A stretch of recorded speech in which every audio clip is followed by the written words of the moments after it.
Hello case, എല്ലാവർക്കും നമ്മൾ swing trading ചാലഞ്ചിലേക്ക് സ്വാഗതം. നമ്മൾ സ്വിംഗ് ട്രേഡിംഗ് ചെയ്യുന്നത്, ഞാൻ സ്വിംഗ് ട്രേഡിംഗ് മാത്രമാണ് ചെയ്യുന്നത്, വേറൊരു ട്രേഡിംഗ് ചെയ്യുന്നില്ല. അതാണ് നമുക്ക് ജോബിൻ്റെ കൂടെ ഈസിയായി ചെയ്യാൻ പറ്റുന്നതാണ്. അപ്പോൾ പറയാൻ പോകുന്നത് അടുത്ത വീക്കിലേക്കുള്ള സ്വിംഗ് സ്റ്റോക്സാണ് ഞാൻ പറയാൻ പോകുന്നത്. അതായത് ബഡ്ജറ്റ് വരാൻ പോകുന്നതാണ് ഫെബ്രുവരി 1-ന്. അപ്പോൾ അതിന് രണ്ട് മൂന്ന് ദിവസം മുമ്പ് നമ്മൾ നോക്കി വെക്കേണ്ട 3 സ്റ്റോക്കിനെ കുറിച്ചാണ് ഞാൻ പറയുന്നത്. അതിലേക്ക് നല്ലൊരു മൂവ്മെൻറ്റ് കിട്ടാനുള്ള ചാൻസ് വളരെയധികം കൂടുതലാണ്, ബഡ്ജറ്റ് പോസിറ്റീവായി വന്നാൽ മാത്രം. ഓക്കെ, ഇതിലേക്ക് കടക്കാം. സ്റ്റോക്കിൻ്റെ ഫസ്റ്റ് പേര് വന്നിട്ട്, ഫസ്റ്റത്തെ സ്റ്റോക്കാണ് SBI. SBIയിൽ നമുക്ക് നല്ലൊരു ഓപ്പർച്യൂണിറ്റി കാണുന്നുണ്ട്. മേലെ ഹൈ അടിച്ച് താഴോട്ട് വന്നുകൊണ്ടിരിക്കുകയാണ് സ്റ്റോക്ക് നെക്സ്റ്റ് വീക്കിലേക്ക് എങ്ങനെ പോയാലും താഴോട്ട് വരാൻ ചാൻസ് ഉണ്ട്. താഴോട്ട് വന്നാൽ ഇവിടെ ഒരു റീടെസ്റ്റ് സോൺ ഉണ്ട് 990ൽ. ഇവിടെ സപ്പോർട്ട് എടുത്ത് സ്റ്റോക്ക് മേലേക്ക് പോകാൻ കൂടുതൽ ചാൻസസ് ഉണ്ട്.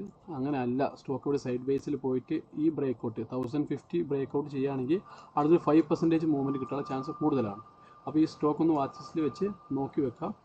അടുത്ത സ്റ്റോക്ക് നമ്മൾ നോക്കാൻ പോകുന്നത് BEL ആണ്, ഭാരത് ഇലക്ട്രോണിക്സ് ആണ്.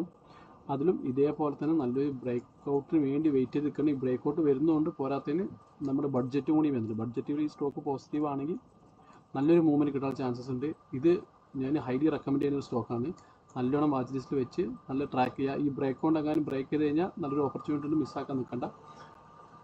അല്ല, ആ സ്റ്റോക്ക് അവിടുന്ന് താഴോട്ടാണ് പോകണമെങ്കിൽ, അതായത് ഇവിടെ നല്ലൊരു സപ്പോർട്ട് റെസിസ്റ്റൻസ് സോൺ കൂടി വരുന്നത്, ഇവിടെ തട്ടിയിട്ട് അതിൻ്റെ മേലെ ഹാൾട്ടിമായി കൂടി ഉണ്ട്. അതിൽ തട്ടി റിവേഴ്സ് വരികയാണെങ്കിൽ എടുക്കേണ്ട ആവശ്യമില്ല. ഓക്കെ, അടുത്ത സ്റ്റോക്ക് നമ്മൾ നോക്കാൻ പോകുന്നത് ലാർസൻ ടർബോ ആണ്. ലാർസൻ ടർബോയിലേക്ക് നോക്കുകയാണെങ്കിൽ ഇപ്പോൾ നല്ലൊരു ആൾ ടൈം ഹൈ ടച്ച് ആയിട്ട് നല്ലൊരു ഫാൾ വന്നു ഇവിടെ നിൽക്കുന്നുണ്ട്. ഇവിടെ നല്ലൊരു റെസിസ്റ്റൻസ് സോൺ ഉണ്ട്. ഈ ലൈൻ നല്ലൊരു റെസിസ്റ്റൻസ് സോണാണ്, സപ്പോർട്ട് സോൺ കൂടിയാണ്. റെസിസ്റ്റൻസ് അല്ല, സപ്പോർട്ട് സോൺ ആണ്. അപ്പോൾ ഇവിടുന്ന് സ്റ്റോക്ക് പുൾ ബാക്ക് തരികയാണെങ്കിൽ ഇത് എടുക്കാവുന്നതാണ്. ഓക്കെ, ഇത് നല്ല വാച്ച് ലിസ്റ്റ് വെച്ചോളൂ. ഇവിടുന്ന് ഒരു പുൾ ബാക്ക് കിട്ടുകയാണെങ്കിൽ സ്റ്റോക്ക് ഇവിടെ വന്നു, ഇവിടെ ചെറിയ സൈഡ് വൈസ് പോയിട്ട് ഇവിടുന്ന് പുൾ ബാക്ക് തരാൻ ചാൻസ് ഉണ്ട്. തരികയാണെങ്കിൽ ഇത് 3000 ഈ 4000 വരെ പോകാൻ ചാൻസ് ഉണ്ട്, 4000 വരേക്ക്. ഓക്കെ, അപ്പോൾ ഈ മൂന്ന് സ്റ്റോക്കാണ് നമ്മൾ വാച്ച് ലിസ്റ്റിലിട്ട് നോക്കാൻ പോകുന്നത്. അങ്ങനെ ഓപ്പർച്യൂണിറ്റി കിട്ടണമെങ്കിൽ എടുത്തു കഴിഞ്ഞാൽ ഞാൻ എൻ്റെ ഷോർട്സ് വീഡിയോസിൽ ഇടുന്നതാണ്. ഞാനിപ്പോൾ സ്വിംഗ് ചാലഞ്ച് ഷോർട്സ് ചെയ്യുന്നുണ്ട്. അറിയാത്തതുകൊണ്ട് നമ്മൾ ചാനൽ ചെക്ക് ചെയ്ത് നമുക്കറിയാം സ്വിംഗ് ട്രേഡിൽ മന്ത്ലി എത്ര പ്രോഫിറ്റ് ഉണ്ടാക്കാൻ പറ്റും. ഞാൻ ഇപ്പോൾ പുതിയ തുടങ്ങിയതാണ്. അപ്പോൾ ഇനി 5 ദിവസം കൂടി കഴിഞ്ഞാൽ നമുക്ക് എത്ര പ്രോഫിറ്റ് കിട്ടി ടോട്ടലായിട്ട് സ്വിംഗ് ട്രേഡിംഗ് എന്നുള്ളത് ഞാൻ അതിൽ അപ്ഡേറ്റ് ചെയ്യുന്നതാണ്.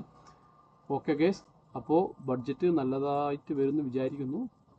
അപ്പോൾ സ്വിംഗ് ട്രേഡ് അറിയാത്തവരാണെങ്കിൽ കമൻറ്റ് ചെയ്യുക. പിന്നെ സ്വിംഗ് ട്രേഡ് ചെയ്യുന്ന ആൾക്കാരുണ്ടെങ്കിൽ കമൻറ്റ് ചെയ്യുക. നമുക്ക് എത്ര ആൾ സ്വിംഗ് ട്രേഡ് ചെയ്യുന്നുണ്ട് അറിയണം. അധികം സ്വിംഗ് ട്രേഡ് ചെയ്യാറില്ല, എല്ലാവരും ഇൻട്രാഡേയാണ് ചെയ്യുന്നത്. അപ്പോൾ എല്ലാവരും നിങ്ങളുടെ അഭിപ്രായം കമൻറ്റിൽ വെക്കുക. നിങ്ങൾക്ക് ഏതെങ്കിലും സ്റ്റോക്ക് അറിയാവുന്നുണ്ടെങ്കിൽ അതിനെക്കുറിച്ച് താഴെ കമൻറ്റ് ഇടുക. നമുക്കതും വാച്ച് ലിസ്റ്റിൽ ആഡ് ആക്കുന്നതാണ്. ഞാൻ അങ്ങനെ വലിയ വീഡിയോസ് ചെയ്യാറില്ല, ഓൺലി ഷോർട്സാണ് ചെയ്യുന്നത്. അപ്പോൾ ആർക്കെങ്കിലും എന്തെങ്കിലും ഡൗട്ട് ഉണ്ടെങ്കിൽ കമൻറ്റിലൂടെ അറിയിക്കുക. ലൈക്ക് ചെയ്യുക, ഷെയർ ചെയ്യുക. See you next video.